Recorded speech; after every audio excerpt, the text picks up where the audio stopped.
Hi, it's Christmas time, and I have been on a tour of Christmas dates with my husband. And one of the things that we did was we visited a little town called Seneca Falls in New York, and it was all about the movie It's a Wonderful Life. Hopefully, you've seen that movie, and then this will make sense. But when we came home from our trip, we sat down and watched the 3-hour black and white version of It's a Wonderful Life starring Jimmy Stewart. As I watched the movie this time, though, I had a significantly different perspective. I looked at it from the perspective of the business.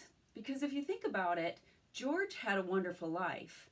But I actually wonder if the business that the Bailey brothers and then George, that business that existed throughout the story was really a significant part of the wonderful life that was created for everybody in the movie.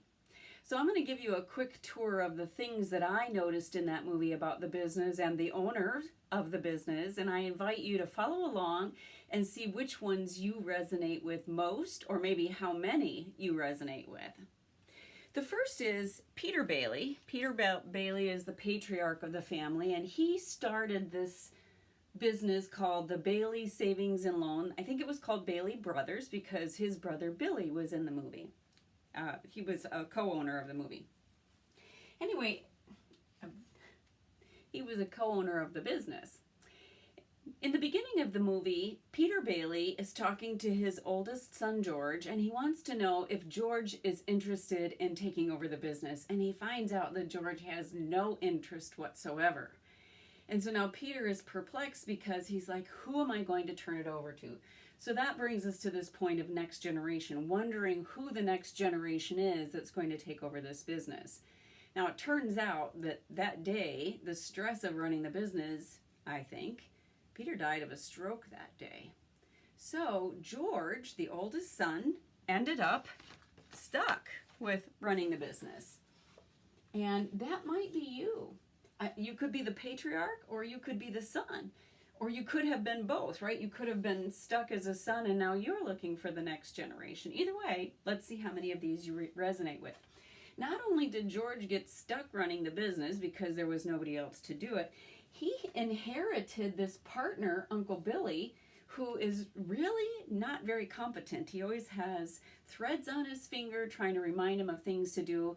He has a heart, but that's about the end of it. Some of the other things that came out in that movie were external risk.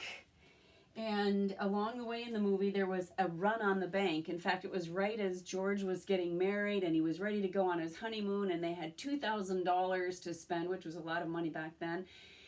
And sure enough, there was a run on the bank. So he and his wife gave away their $2,000 to people in the community so that the savings and loan would stay afloat.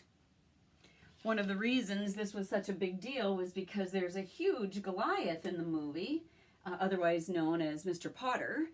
And Mr. Potter is just a corrupt being. He's deceitful, he is manipulative, and he's a thief. Because at the end, he steals $8,000 and lets Uncle Billy, remember this partner who made a mistake, so this is kind of like an internal error, made a mistake and let the $8,000 slip into the hands of Goliath, and yet George, the current owner of the business, takes responsibility.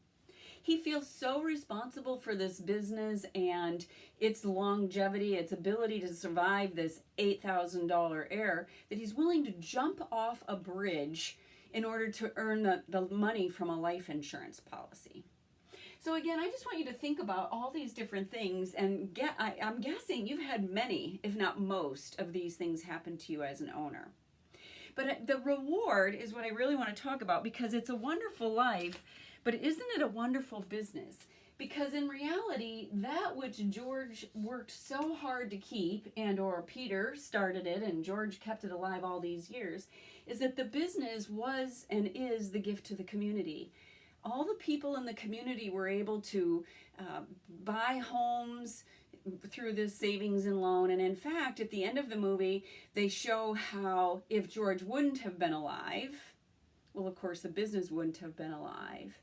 and the entire community would have been different. It would have been significantly different.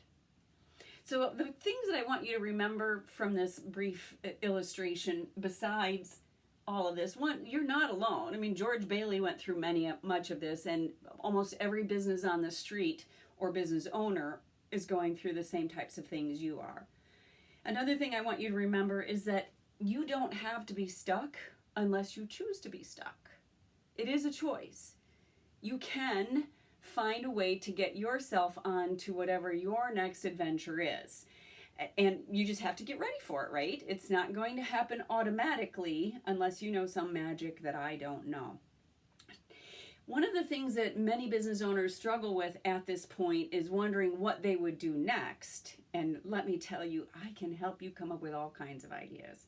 So when you're ready to talk about what your next adventure might be and or how we could get your business ready so you can go on to your next adventure, please give me a call. I would love to talk. And until then, Merry Christmas for this year, and or I'll see you in another video maybe when it's not Christmas.